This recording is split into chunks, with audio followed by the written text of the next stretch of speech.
নামাজ ছেড়ে দিয়েছি, কোরআনের তিলাওয়াত ছেড়ে দিয়েছি, মাজারাতে যাওয়া ছেড়ে দিয়েছি, রোজা রাখা, রোজার যে আসল ফিলোসফি ছেড়ে দিয়েছি, মানুষকে সহযোগিতা করা ছেড়ে দিয়েছি, আলেম উলামাদের মজলিসে বসা ছেড়ে দিয়েছি। আপনি যখন সবকিছু ছেড়ে দেবেন, দুনিয়া দেখা ছেড়ে দেবেন, আত্মীয় স্বজন দেখা ছেড়ে দেবেন, অটোমেটিক্যালি আপনার ভিতরের যে রূহ সেটা মরে যাবে। রূহ যদি মরে যায়, আপনি মরা রূহ নিয়ে আপনি কখনো শান্তির সাথে জীবন যাপন করতে পারবেন না।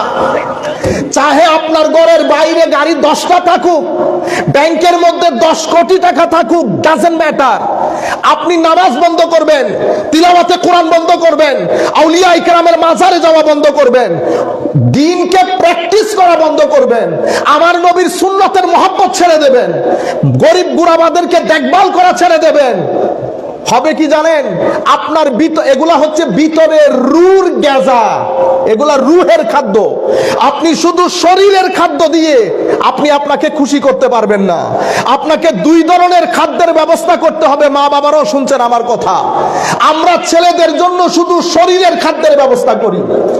আমরা স্কুলে নিয়ে যাচ্ছি, ছেলে আপনি পড়ান, অবশ্যই পড়াবেন, কিন্তু রূহের খাদ্য যে বন্ধ করে দিয়েছেন এটা আপনি ভুলে গেছেন।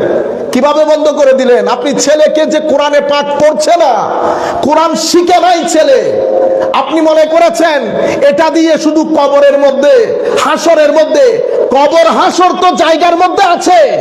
তিলাওয়াতে কোরআন রূহের খাদ্য, রোজা রূহের খাদ্য, নামাজ রূহের খাদ্য, মা বাবার দিকে চেয়ে থাকা রূহের খাদ্য, মা বাবার খেদমত করা রূহের খাদ্য। যেই ব্যক্তি এগুলা করবে, মার বাবার সাথে বিয়াদবি করবে, তার রূহ 50% দুর্বল হয়ে যাবে। কয় পার্সেন্ট? 50% দুর্বল হয়ে যাবে। এবার আপনি 1 কোটি টাকা না, 100 কোটি টাকা যদি আপনার ব্যাংকে থাকে, ঘরের বাইরে যদি BMW, মার্সিডিজ আরো কি কি গাড়ি রাখেন, কোনো লাভ নাই। আপনার সমাজ থেকে আপনি ডিভোর্স কমাইতে পারবেন না, সমাজ থেকে আপনি আত্মহত্যা কমাইতে পারবেন না, সমাজ থেকে আপনি হতাশা নিরাশা কমাইতে পারবেন না। আমাদের ছেলেগুলো আস্তে আস্তে অটিস্টিক হয়ে যাবে, অটিজম আমাদের ছেলেদেরকে পেয়ে বসবে। আমাদের বাংলাদেশের লোক, আমরা জানতাম অটিজম কি জিনিস, জানতাম, কিন্তু আপনারা আল্লাহ পাকের মেহেরবানি গ্রামে গঞ্জে এখনো পর্যন্ত এত দুরবস্থার সৃষ্টি হয় নাই। যারা বেশি স্মার্টনেস দেখাতে গিয়ে আমার নবীর দ্বীনকে বৃদ্ধাঙ্গুলি প্রদর্শন করেছে, প্রত্যেক ব্যক্তি সমস্যার মধ্যে আছে, প্রত্যেক ব্যক্তি সমস্যার মধ্যে আছে। আপনারা কিছুক্ষণ আগে আসার সময় আমাদের এক ছেলে বলছে, মেসেজ দিয়েছে যে হুজুর কোনো কিছুই হইতে পারে না, আপনারা বলেন এটা কোরআন শরীফে আছে। তো আপনারা আগে কোথায় থাকেন? আপনারা এই যে আপনি ছেলেকে ইউনিভার্সিটিতে পাঠাইছেন, বুঝতে পেরেছেন? ছেলের ব্রেন চলতেছে, প্রশ্ন কিভাবে করছে দেখছেন? এখন ছেলে যখন আপনার সাথে গ্রামে আসে, ছেলে তো আপনার সাথে মসজিদেও যাচ্ছে, আপনি মনে করতেছেন ছেলে ঠিক আছে, ছেলে ঠিক নাই। ভিতর থেকে তার ঈমানের মাটি কমজোর হয়ে গেছে। ম্যাক্সিমাম ছেলে আস্তে আস্তে দিনদারি ছেড়ে দেয়। সে মসজিদে যখন যায়, মসজিদের খিতাব, নামাজ, কোনো কিছু তাকে ভিতর থেকে টানে না। সে যাওয়ার জন্য যায়, সে ঈদে যাওয়ার জন্য যায়, সে গিয়ে সেখানে মোবাইল ব্যবহার করে। আপনারা বুঝতে পেরেছেন? আমি সেই জন্য আপনাদেরকে বলতে চাচ্ছি, এটা আমাদের সমস্যা। এটা তো একটা সমস্যা আপনাদেরকে বলছি। এরপরে আমরা প্রত্যেকেই নিজেকে নিজে দেখি, আমি কতটুকুন আল্লাহর বান্দা হতে পেরেছি। আমি তার আগে আপনাদেরকে আল্লাহর এক বান্দার কথা শোনাবো। সেই কথাটা আমি বলতে গেলেও আমার অপরাধ লাগে, আমার মনে হয় বেটা তোর মতো পাপি তাপি কমবাখত, তুই কেমনে বেটা এত বড় মাপের কথা বলস, ঠিক না? কিন্তু আমি আপনাদেরকে বলি, আপনাদের কাছে জিনিসটা হাস্যকর মনে হইতে পারে। সম্পর্ক যখন তৈরি হয় মাওলার সাথে, বান্দা কোন দরজায় পৌঁছে, কানেকশন কি রকম হয় দেখেন। হযরত হারেস আল মুহাসিবি রাদিয়াল্লাহু তাআলা আনহু শেষ বয়সে কখনো হেলান দিয়ে বসতেন না। কখনো আমরা ক্রস লেকে বসি না, আরা হইদি সেফটা ভারী বসে বলে হই দিন, ক্রস লেগ দিয়ে কখনো বসতো না, নামাজের মতো করে বসতেন। তো ছাত্ররা বলতেছেন হুজুর বয়স হয়ে গেছে, একটু হেলান দিয়ে টেক লাগিয়ে বসলে কি হয়? কি জবাব দিয়েছে জানেন? কো বেটা আমি একজনের গোলাম, আমি একজনের গোলাম। গোলাম কেমনে মালিকের সামনে ত্যাগ দিয়ে বসে? গোলাম কেমনে মালিকের সামনে ত্যাগ দিয়ে বসে? এই ধরনেরও দুনিয়া ছিল, এটা একটা দুনিয়া ছিল। হযরতে বাইজিদ বিস্তামি রাদিয়াল্লাহু তাআলা আনহু, আমি আল্লাহকে স্বপ্ন দেখেছি। আল্লাহকে স্বপ্ন দেখা মানি একদম আল্লাহকে দেখেছে সেরকম না। স্বপ্নের মধ্যে আমরা অনেক কিছু দেখি না, কিন্তু বাস্তবে তো দেখি না। স্বপ্নের মধ্যে মনে হয় এটা অমুক, কিন্তু আমি দেখছি না। আল্লাহ আমাকে বলছেন, বাইজিদ কিছু একটা চাও আমার কাছে। আমরা হলে কত কিছু করতাম, এদের আদব দেখেন। আল্লাহ আপনার কাছে আমি সেটা চাই, আমি যেন আপনি ছাড়া আর কাউকে না চাই। ইন্নী উরিদ আল্লাহ উরিদ ইল্লা মা তুরিদ, ইন্নী উরিদু আল্লাহ উরিদু ইল্লা মা তুরিদু। মাওলা আমি যেন আপনি বাদে আর কাউকে না চাই। এটা একটা দুনিয়া ছিল। এগুলা কেন ছিল? কারণ আমি শুধু রোজা থেকে, যেহেতু রোজা মাত্র গেছে, ওখান থেকে একটা উদাহরণ টেনে বললে আপনারা বুঝতে পারবেন। মাহে রমাদান, মাহে রমজানের মধ্যে তিনটা জিনিস হয়। একটাকে আমরা বলবো এমসাক, কি বলবো? এমসাক। আরেকটাকে বলবো এনফাক, আরেকটাকে বলবো রপ্ত। রপ্ত মানি কানেকশন, এনফাক মানি খরচ করা, আপনার কাছে যা কিছু আছে তা শেয়ার করা। এমসাক মানি আপনি নিজেকে কিছু জিনিস থেকে বিরত রাখা। তাইলে তিনটা জিনিস হয়ে গেল না? এমসাক, এনফাক এবং রপ্ত। কানেকশন কখন হয়? যখন এমসাক এবং এনফাক এটা যখন ঠিক থাকবে কানেকশন হয়ে যাবে। তো কানেকশন হলে কি রকম হয়? কানেকশন হলে আদব চলে আসে, হায়া চলে আসে। যেই ব্যক্তির সাথে মালিক ও মাওলার রপ্ত হয়েছে, আমার নবীর ইশক মোহাব্বত সত্যিকার অর্থে যে ব্যক্তির সিনার ভিতরে এসেছে, কিছু জিনিস দিয়ে আপনি বুঝতে পারবেন। প্রথম যেই ঘটনা ঘটবে, তার জীবনের মধ্যে একটা রেভলিউশন তৈরি হবে। সেই রেভলিউশন তাকে ভদ্র, নম্র, সহনশীল ব্যক্তি হিসেবে পরিণত করবে।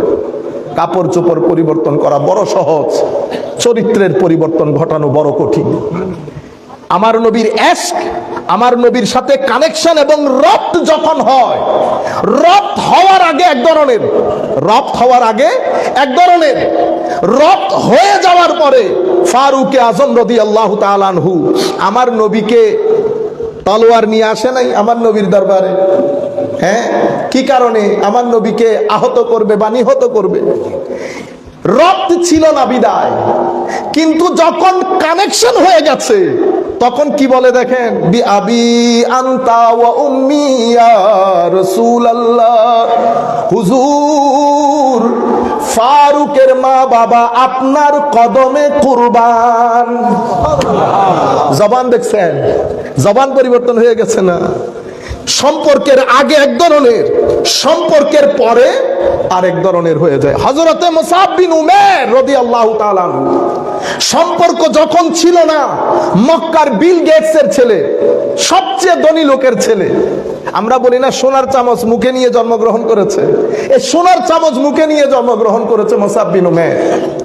হায় হায়, আমার নবী একদিন দারুন নদওয়ার মধ্যে বসা, মুসআব বিন উমাইর আসতেছে। আমার নবীকে বলতেছেন, হুজুর মুসআব আসতেছে। আমার নবী বলতেছেন, আসতে দাও। মুসআব আসলো, আমার নবীর কালমা পড়লো, সম্পর্ক হয়ে গেছে না?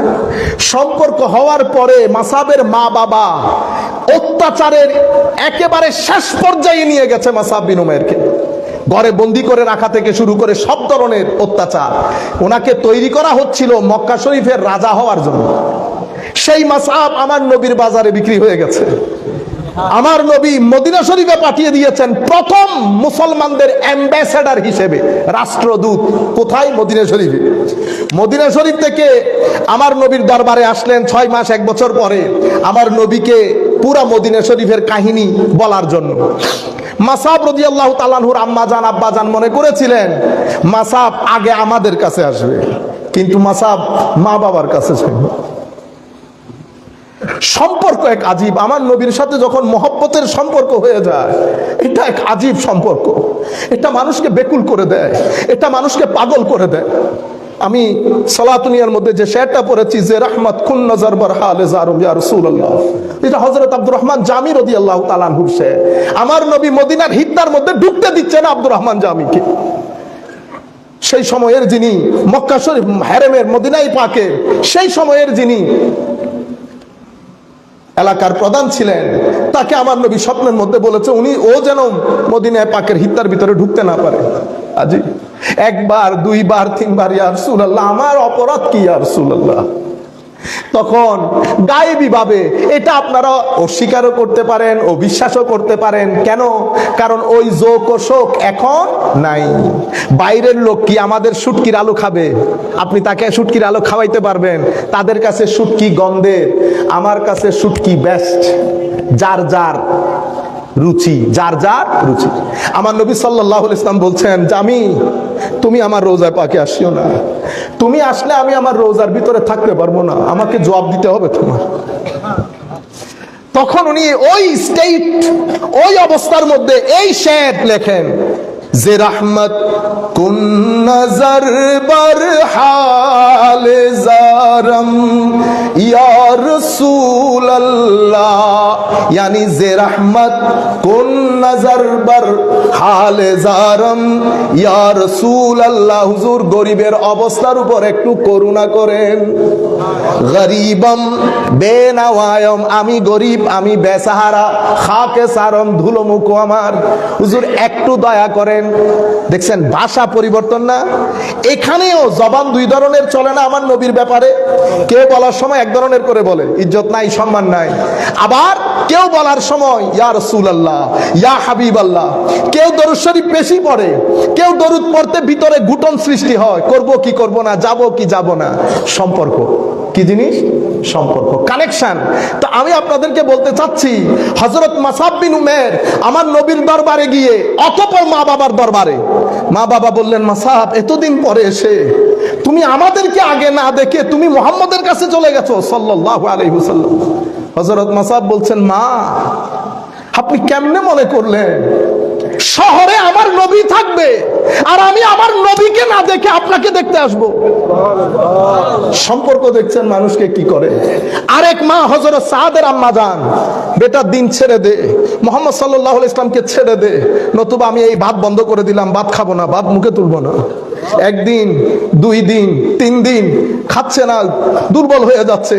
সাদ বলতেছে, আম্মা আম্মা আমার এক মা না, আমার 10 মাও যদি পৃথিবী থেকে চলে যায় আমি ওই দরবার থেকে কখনো ফেরত আসবো না। আপনি একজনের কথা বলতেছেন, এটাকে বলে রপ্ত। এটাকে কি বলে? রপ্ত।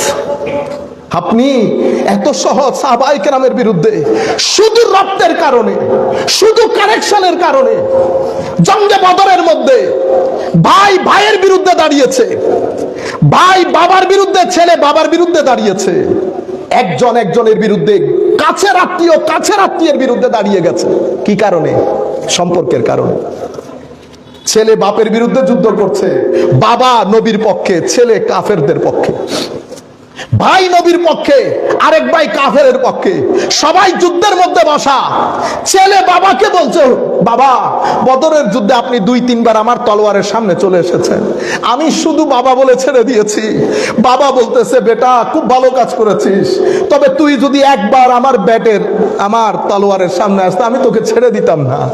বাবা আমাকেও কহে, নবীর দরবারে যেদিন নিজেকে বিক্রি করে দিয়েছি সমস্ত সম্পর্ক পানি হয়ে গেছে, সমস্ত সম্পর্ক পানি হয়ে গেছে। আমি চাচ্ছি যুবক আপনারা যে কোনো নাম দিয়ে যা করেন কিন্তু কানেকশন ঠিক রাখবেন, কানেকশন ঠিক রাখবেন।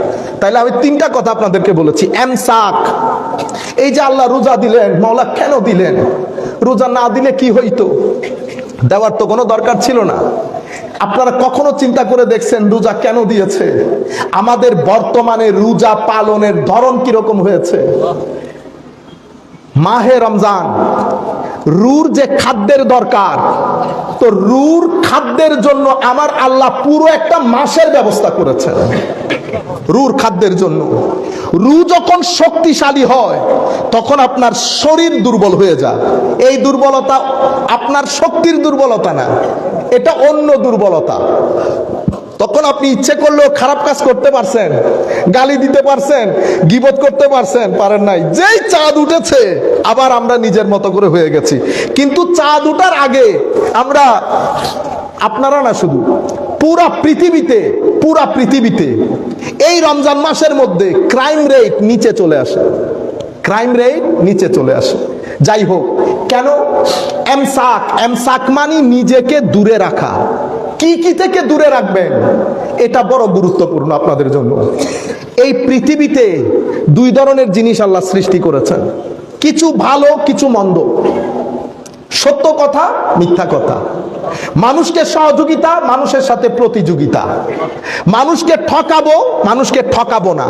আপনার সামনে দুইটা জিনিস, আপনি এখন কোন পথে হাঁটবেন? আপনি যদি খারাপটা দেখেন, খারাপটা বলেন, খারাপটা ধরেন, খারাপটা পেটে দেন, তাইলে এটার একটা রিয়াকশন আছে না? আপনি যেহেতু এমসাক করেন নাই, মানে নিজেকে দূরে রাখেন নাই, তো আপনি যখন চোখ দিয়ে এমন কিছু দেখবেন যেটা আমার আল্লাহ এবং রসুল পছন্দ করেন না, যেটা অসুন্দর, যেটা অশ্লীল, যেটা হারাম, সেটা একটা জিনিস আপনার ভিতরে তৈরি করবে। কি তৈরি করবে? গ্যাস। পেটের মধ্যে গ্যাস হইলে খিদা লাগে, আর খিদা লাগে, অথচ আপনার সুগার নিচে চলে যাচ্ছে। গ্যাস্ট্রিকের কারণে খিদা লাগছে না, অথচ আপনার পেট খালি। খিদা, পেট যখন খালি হচ্ছে আপনার সুগার নিচে নেমে যাচ্ছে, দারাস করে পড়ে গেছে না। এটা পেটের গ্যাস। কেন হলো? কারণ পেট পছন্দ করে না এমন জিনিস আপনি পেটের ভিতরে ঢেলে দিয়েছেন। তেলের জিনিস, অমুকের জিনিস, সমুকের জিনিস, বাসি জিনিস দিছেন।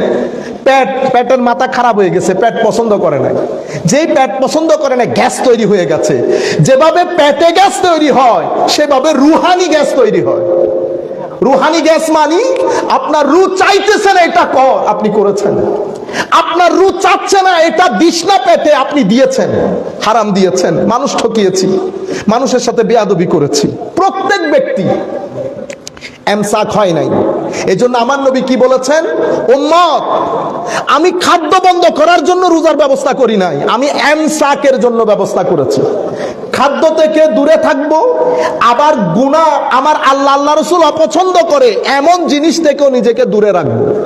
এবার আপনারা ঘরে বসে চিন্তা করেন কি কি জিনিস থেকে আপনি দূরে থাকবেন। এটা কেউ কাউকে বলে দিতে হয় না, কেউ কাউকে বলে দিতে হয় না।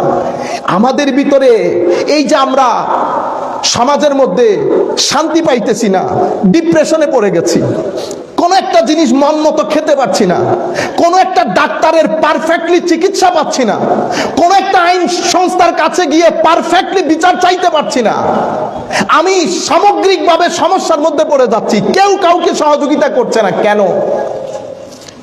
এই কেনর উত্তর আপনি মানুষকে ছেড়ে দেন। আমি নিজেকে নিজে জিজ্ঞেস করি, আমি মানুষ হিসেবে ভালো কিনা, আমি মানুষ হিসেবে ভালো কিনা। আমার নবী যখন মদিনা শরীফের মধ্যে দ্বীনের দাওয়াত নিয়ে এসেছেন, আমার নবী কেমন উম্মত চেয়েছেন? আমাকে চেয়েছেন? আমি বলবো না, আমার নবী আমাকে চান নাই। আমার নবী উম্মতের মুখের জবান ঠিক করেছেন। আগে কি বলেছে জানেন? লা তাহাসাদু। আমার সাহাবায়ে কেরাম, একজনের সাথে একজনের হিংসা হবে না। ওয়ালা তাবাগাদু, একজনের সাথে একজনের ঈর্ষা হবে না, কেউ কারো সাথে অহংকার দেখাবে না। ওয়ালা তাদাবারু, কেউ কাউকে পিঠ দিয়ে চলে যাবে না, ইগনোর করবে না। আমার নবী সাল্লাল্লাহু আলাইহি ওয়াসাল্লাম আরো ইরশাদ করেছেন, কুনু ইবাদাল্লাহি ইখওয়ানা, ভাইয়ের মতো জীবন যাপন করবে সবাই মিলে। তাইলে আমার নবী কেমন মুসলমান চাচ্ছেন? আমরা প্রত্যেকেই নিজে দেখেন। আমি আরেকটা কথা আপনাদেরকে বলে দেই, আপনারা এমনিতে আমাদের এখানে যেই ধরনের ওয়াজ চলে, আমি ইচ্ছে করলে সেটা করতে পারি, কিন্তু লাভ নাই তো। হয়তো আপনারা বসে থাকবেন, সুবহানাল্লাহ বলবেন, ঠিক বলে চিল্লানি দিবেন, এটা আমার আসা যাওয়া পোষাবে না আমার।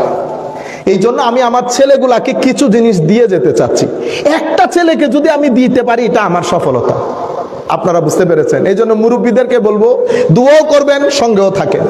আমি আপনাদেরকে যেটা বলতে চাচ্ছি, এই যে আমার নবী সাল্লাল্লাহু আলাইহি ওয়াসাল্লামের পক্ষ থেকে আমাকে বলা হচ্ছে, উম্মত মিথ্যা বলিস না।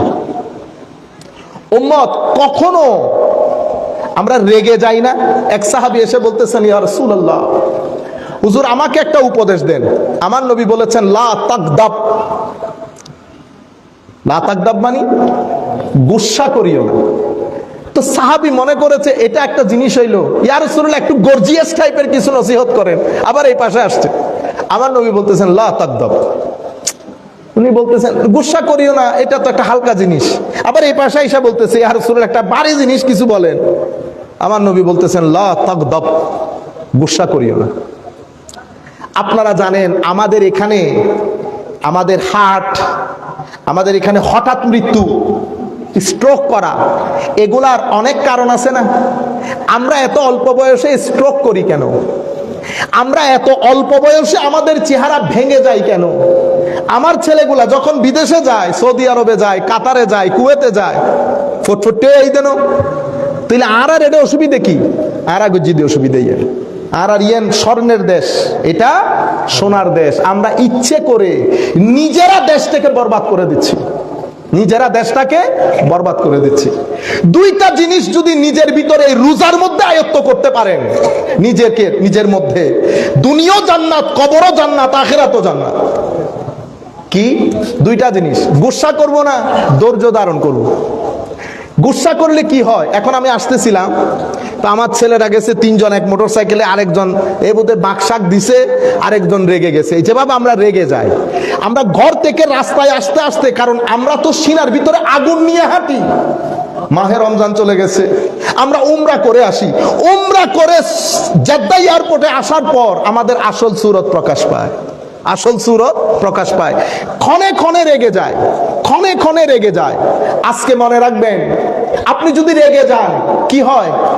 আপনি শারীরিকভাবে অসুস্থ হয়ে যাবেন। নাম্বার ওয়ান, আপনার ভিতরে টেনশন যেটা তৈরি হবে, মিনিমাম 10 ঘন্টা আপনাকে কষ্ট দিবে। কয় ঘন্টা? ও ভাই 10 মিনিট টেনশন নিয়ে মানুষ থাকতে পারে না, প্রেসার হাই হয়ে যায়।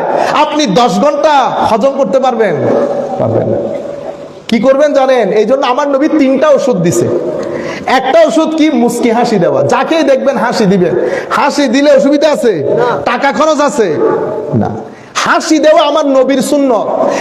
কেন বলেছেন ইয়া রাসূলুল্লাহ হাসি দিতে? তুমি যখন হাসি দিবা, আরেকজন যে টেনশন নিয়ে ঘুরতেছে, অটোমেটিক্যালি তার টেনশন রিলিজ হয়ে যাবে, অটোমেটিক্যালি তার টেনশন রিলিজ হয়ে যাবে। এরপরে যখন বলবেন আসসালামু আলাইকুম ওয়া রাহমাতুল্লাহি ওয়া বারাকাতুহু, সালাম দিলেন, রহমত দিলেন, বরকত দিলেন, তো টেনশন রিলিজ হওয়ার পরে সেখানে নূর তৈরি হয়। সেখানে কি তৈরি হয়? নূর তৈরি হয়।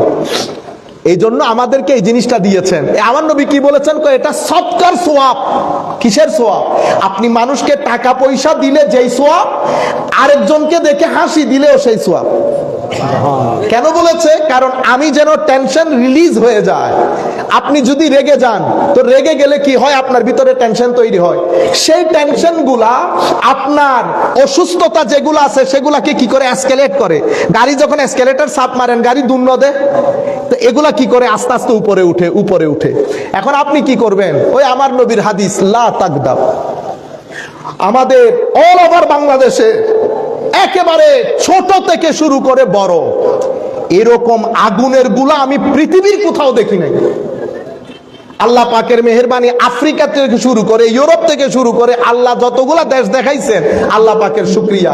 কিন্তু আমি এইরকম আগুনের গুলা পৃথিবীর কোথাও দেখি নাই। আল্লাহর ওয়াস্তে বলতেছি, আজকে রাতে এটা চিন্তা করবেন, শুধু মাথায় রাখবেন। আমার নবী কানে কানে বলতেছে, আওয়াজ শোনার চেষ্টা করবেন, লা তাকদাব, লা তাকদাব। এটা যখন প্র্যাকটিস করবেন, সপ্তাহের মধ্যে এটা আপনার জীবনের মধ্যে সফলতা দান করবে। যতক্ষণ পর্যন্ত গুসা হজম করতে পারবেন না, ততক্ষণ পর্যন্ত সফল হতে পারবেন না। যারা রাজনীতি করে তাদের জন্য তো ফরজে আইন, ফরজে আইন। বেগুনুর হঠাৎ যদি গরম হয় জনগুই, তাহলে সদস্য ফতত্ব না সেক্রেটারি অন্য হারিবেন।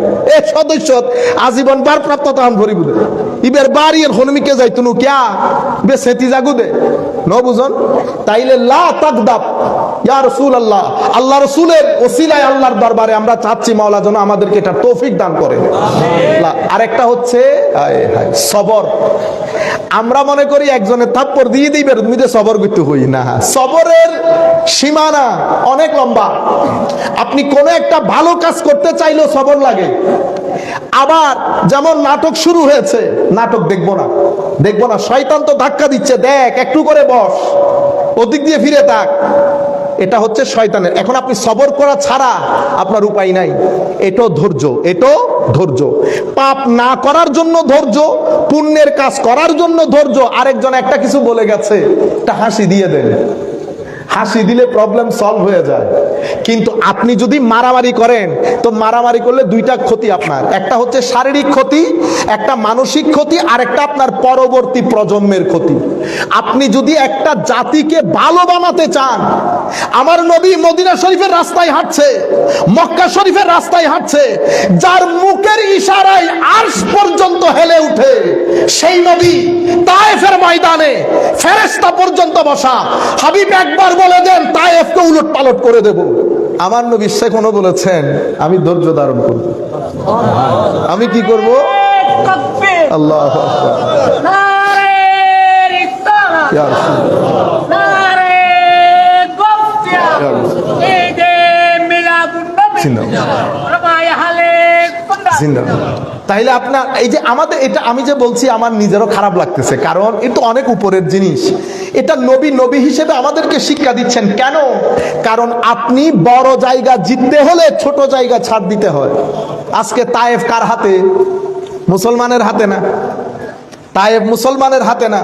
আমার নবী সাল্লাল্লাহু আলাইহি ওয়াসাল্লাম ওই যে মহিলা, বৃদ্ধ মহিলা, হ্যাঁ, আমার নবী সাহায্য করেছেন, জিজ্ঞেস করেছেন, অথচ ওই মহিলার ভিতরে আমার নবীর ব্যাপার, আমার নবীকে অপছন্দ করতেন। মনে রাখবেন, সবাই আপনাকে পছন্দ করবে এমন কোনো কথা নাই, সবাই আপনাকে অপছন্দ করবে এমনও কোনো কথা নাই। আপনি মানুষের পছন্দ অপছন্দ এক জায়গায় রাখবেন, এক জায়গায় পরিষ্কার থাকতে চাইবেন, আল্লাহ এবং রসুলের দরবারে।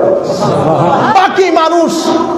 আর আমি আমাদের ইউথদেরকে বলবো, ফেসবুক ব্যবহার করার সময় বেটা আপনারা যখন কমেন্ট করেন, মনে রাখবেন আপনার কমেন্টের সাথে আপনার ব্যক্তিত্ব, আপনার পরিবার দুইটা জড়িত। সুতরাং কমেন্ট দেওয়ার সময় আমি আজকেও দুইজনকে বের করেছি ফেসবুক থেকে। কেন? তাদের পোস্ট দেখে। আপনি গড়ে যেগুলো বন্ধু বান্ধবের সাথে আলাপ করবেন, সেটা কেমনে আপনি ফেসবুকের মধ্যে ওই গালাগালি লিখেন? এটা আমাদের আখলাক হইতে পারে না। তাহলে এই টোটাল বিষয়গুলো এমসাকের মধ্যে আসে। অহংকার থেকে বিরত থাকা, হিংসা থেকে বিরত থাকা, লোক ঠকানি থেকে বিরত থাকা, মানুষের সাথে প্রতারণা করা থেকে বিরত থাকা। পারতপক্ষে জিন্দেগির মধ্যে কোনো মানুষের গায়ে হাত তুলবেন না। মানুষের গায়ে হাত তুলবেন, আমার নবী বলেছেন আয-যুলমু যুলুমাত, এক অত্যাচার আপনি করবেন, এই অত্যাচার দুনিয়াতে, কবরে, হাসরে ডালপালা গজিয়ে আপনার সামনে উপস্থিত হবে, আপনি এফোর্ড করতে পারবেন না, আপনি এফোর্ড করতে পারবেন না। আমরা এই জায়গাগুলোর মধ্যে যদি পরিবর্তন আনি, আমার নবী খুশি হবেন, আমার নবী খুশি হবেন। নবী যদি খুশি হয়, দুনিয়ার জীবন শান্তির হবে, দুনিয়ার জীবনকে হায়াতে তাইয়্যিবা বানাতে পারবেন, দারুণ করে বানাতে পারবেন। আচ্ছা, আমি আপনাদেরকে মূল যে জিনিসটা বুঝাতে চাচ্ছিলাম, একটা তো এমসাক গেল, আরেকটা এনফাক। এনফাক মানে আমার কাছে যা আছে সেটা মানুষের সাথে শেয়ার করা। এই জন্য কোরআনে পাকের মধ্যে শুরু থেকে শেষ পর্যন্ত যত আয়াতের মধ্যে আমার আল্লাহ ঈমানের কথা বলেছেন, প্রত্যেক আয়াতে এনফাকের কথা বলেছেন। এনফাক, ওয়া মিম্মা রাযাকনাহুম ইউনফিকুন, আল্লাযীনা ইউনফিকুনা ফিস সাররাই ওয়াদ দাররাই ওয়াল কাযিমিনাল গায়যা ওয়াল আফিনা আনিন নাস ওয়াল্লাহু ইউহিব্বুল মুহসিনিন। আল্লাহ কি বলেছে জানেন? যারা এনফাক করে, পকেটে টাকা থাকলেও করে, টাকা একটু কম থাকলেও করে, ওয়াল কাযিমিনাল গায়জ, গুসাকে হজম করে, ওয়াল আফিনা আনিন নাস, মানুষকে ক্ষমা করে দেয়। দেখছেন, গুসা হজম করে, মানুষকে ক্ষমা করে। আমার আল্লাহ কি বলেছেন? ওয়াল্লাহু ইউহিব্বুল মুহসিনিন, সেই ব্যক্তি মুহসিন হয়ে যায়। আর আমি মুহসিনকে বড় ভালোবাসি, আমি মুহসিনকে বড় ভালোবাসি।